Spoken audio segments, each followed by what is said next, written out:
So the first thing is always look at the URL. So that's the website's address. Is it the same as it's always been? Sometimes we see really clever little edits. So it might be the normal website address, but instead of .com, it's .con. Secondly, who's the journalist? Do you know this journalist? Is there a date? If you click on the About page of the website, does it seem like a legitimate news website?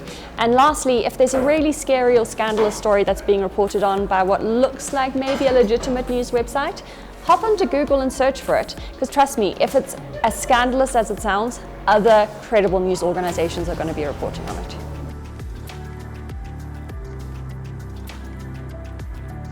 When we talk about fake news at Africa Check, we generally talk about websites which are created to look like news websites. And then they publish really scandalous stories that drive viral traffic, and then those people make a lot of money from ad revenue.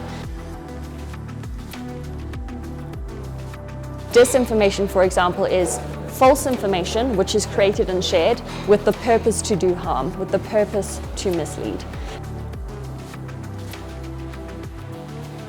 When it comes to misinformation, often it's information which is shared without really the intent to cause harm. And that's where we see a lot of the hoaxes on WhatsApp, a lot of the crazy messages. Most people who are sharing those aren't trying to hurt anyone. They actually think they're doing something good. And that's why it's important that we're not embarrassing people, we're not calling people stupid or shaming them for sharing these messages. We're actually trying to help them understand that they might not be helping when it comes to getting accurate information onto the platform.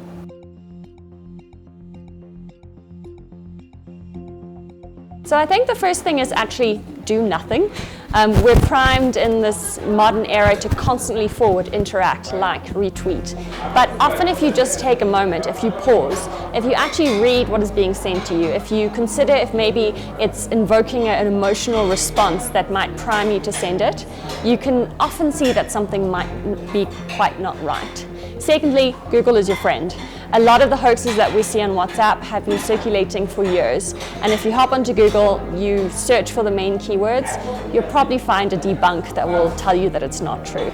And lastly, if you're still not sure, we are on WhatsApp. Our show is on WhatsApp. You can add us as a contact. And when you get a dodgy message and you want to know if it's true or false, you can just forward it to us in the app. And then we'll collect all of them, and once a month we'll send out a voice note show that debunks the worst crap.